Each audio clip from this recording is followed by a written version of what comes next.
Hi, it's Maria from Still Dreaming Homestead.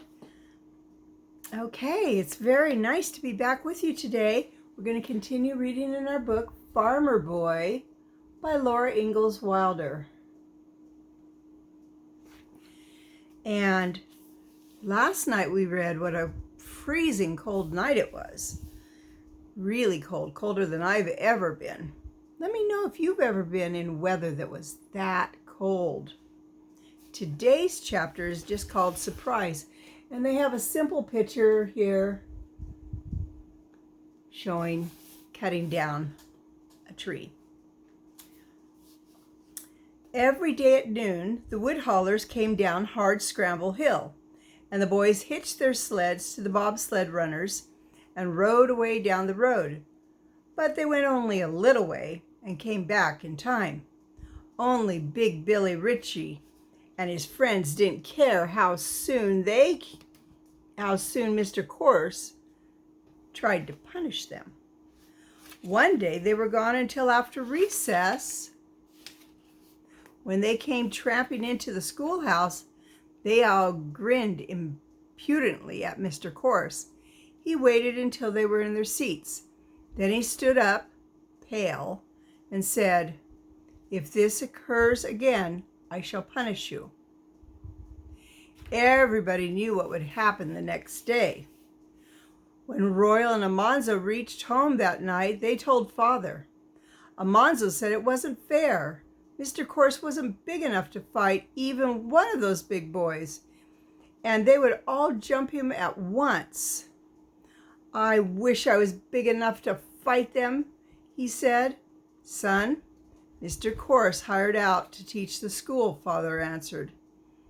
The school trustees were fair and above board with him. That means they told him. They told him what he was undertaking. He undertook it. It's his job, not yours. "But maybe they'll kill him," Almanzo said. "That's his business," said Father. "When a man undertakes a job, he has to stick to it till he finishes it. If Mr. Course is the man I think he is, he'll thank nobody for interfering." That means that he has pride and he doesn't want anybody to interfere. Almanzo couldn't help saying again, "It isn't fair. He can't fight all 5 of them." "I wouldn't wonder if you'd be surprised, son," Father said. "Now you boys, get a hustle on. These chores can't wait all night." So Almanzo went to work and did not say any more. All the next morning, while he was holding up his primer, he could scarcely study. He was dreading what was going to happen to Mr. Course. When the primer class was called, he could not read his lesson. He had to stay in with the girls at recess, and he wished he could lick Billy Ritchie. At noon, he went out to play, and he saw Mr. Ritchie, Bill's father, coming down the hill on a loaded bobsled. All the boys stood there where they were, and they watched Mr. Ritchie. He was a big, rough man with a loud voice and a loud laugh. He was proud of Bill because Bill could thrash school teachers and break up the school. Can you imagine that? Being proud that your son is so rotten? Nobody ran to fasten the sled behind Mr. Ritchie's bobsled, but Bill and the other big boys climbed up on top of the load. They rode loudly, talking around the bend of the road and out of sight. The other boys did not play anymore. They stood and talked about what would happen. When Mr. Course rapped on the window, they went in soberly and soberly sat down. Not happy at all. That afternoon, nobody knew their lessons. Mr. Course called up class after class, and they lined up on their toes on the crack on the floor, but they could not answer the questions. Mr. Course did not punish anybody. He said, "We will have the same lesson again tomorrow." Everybody knew that Mr. Course would not be there tomorrow. One of the little girls began to cry. Then 3 or 4 of them put their heads down on their desks and sobbed. Almanzo had to sit still in his seat and look at his primer. After a long time, Mr. Course called him to the desk to see if he could read the lesson now. Almanzo knew every word of it, but there was a lump in his throat that would not let the words come out. He stood looking at the page while Mr. Course waited. Then they heard the big boys coming. Mr. Course stood up and put his thin hand gently on Almanzo's shoulders. He turned him around and said, "Go to your seat, Almanzo." The room was still. Everybody was waiting. The big boys came up the path and clattered into the entry, hooting and jostling one another. The door banged open and Big Billy Richer swaggered in.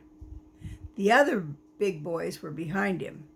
Mr. Course looked at them and did not say anything. Billy Ritchie laughed in his face, and still he did not speak.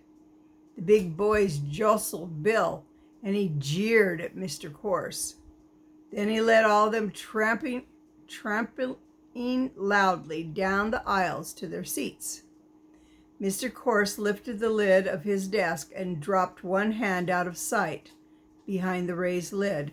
He said, "Bill Ritchie, come up here." Big Bill Ritchie jumped up and tore off his coat, yelling, "Come on, boys!" He rushed the aisle. Almanzo felt sick inside. He didn't want to watch, but he couldn't help it. Mr. Course stepped away from the desk. His hand came from behind the desk lid, and a long, thin, black streak hissed through the air. It was a black snake ox whip, 15 feet long. Mr. Course held it in the short handle, loaded with iron that could kill an ox. This thin, long leash coiled around Bill's legs, and Mr. Course jerked. Bill lurched and almost fell. Quick as lightning, the lash circled and struck again and coiled again, and again Mr. Course jerked. "Come up here, Bill Ritchie," he said, jerking Bill towards him and pulling back. Bill could not reach him. Faster and faster the lash was hissing and crackling, coiling and jerking, and more quickly. Mr. Course backed away, jerking Bill almost off his feet. Up and down they went in the open space in front of the desk. The lash kept coiling and ripping Bill. Mr. Course kept running backward and striking. Bill's trousers were cut through, his shirt was slashed, and his arms were bleeding from the bite of the lash. It came and went, hissing, too fast to be seen. Bill rushed, and the floor shook when the whiplash jerked him over backwards. He got up swearing and tried to reach the teacher's chair to throw it. The lash jerked him around. He began to bawl like a calf. He blubbered and begged. The lash kept hissing, circling, jerking. Bit by bit, it jerked Bill to the door. Mr. Course threw him headlong, that means head first, into the entry and slammed and locked the door. Here's the picture.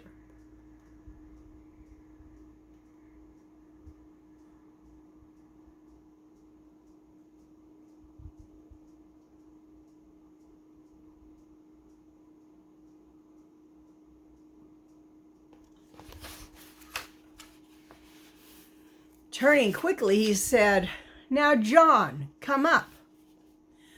John was in the aisle staring. He whirled around and tried to get away, but Mr. Course took a quick step, caught him with the whiplash, and jerked him forward. "Oh, please, please, please, teacher," John begged. Mr. Course did not answer. He was panting, and sweat trickled down his cheek. The whiplash was coiling and hissing, jerking John to the door. Mr. Corse threw him out and slammed the door and turned. The other big boys got the window open. 1, 2, 3, they jumped out into the deep snow and floundered away. Mr. Corse coiled the whip neatly and laid it on his desk. He wiped his face with his handkerchief, straightened his collar, and said, "Royal, will you please close the window?" Royal tiptoed to the window and shut it. Then Mr. Corse called the arithmetic class. That's math. Nobody knew the lesson. All the rest of the afternoon, no one knew a lesson. And there was no recess that afternoon. Everybody had forgotten all about it. Almanzo could hardly wait till school was dismissed, and he could rush out with the other boys and yell. The big boys were licked. Mr. Corse had licked Bill Ritchie's gang from the Hardscramble settlement. But Almanzo did not know the best part of it till he listened to his father talking to Mr. Corse that night at supper. "The boys didn't throw you out, Royal tells me," Father said. "No," said Mr. Corse, "thanks to your black snake whip." Almanzo stopped eating. He sat and looked at Father. Father had known all the time.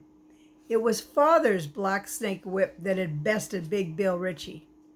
Almanzo was sure that Father was the smartest man in the world, as well as the biggest and the strongest. Father was talking. He said that while the big boys were riding on Mr. Ritchie's bobsled, they had told Mr. Ritchie they were going to thrash the teacher that afternoon. Mr. Ritchie thought it was a good joke. He was so sure the boys would do it that he told everyone in town that they had done it. And on his way home, he had to stop to tell Father that Bill had thrashed Mr. Corse and broken up the school again. Almanzo thought how surprised Mr. Rich must have been when he got home and saw Bill. Wow. Well, I am glad that Mr. Corse did not get hurt. And that must have hurt Bill a lot. But it taught him a lesson. They killed the last teacher. Now, that would never be allowed in a school now. But back then, like I said, things were different. Things were right or wrong, and punishments could be very hard. Tell me, do you think Big Bill Ritchie deserved that? Leave me a comment and let me know. If you haven't subscribed yet, please do. And if you like this, share this with your friends. All right, it's Maria from Still Dreaming Homestead. I want to say I love you, I really do. But more importantly, God loves you, and He always will. Bye-bye.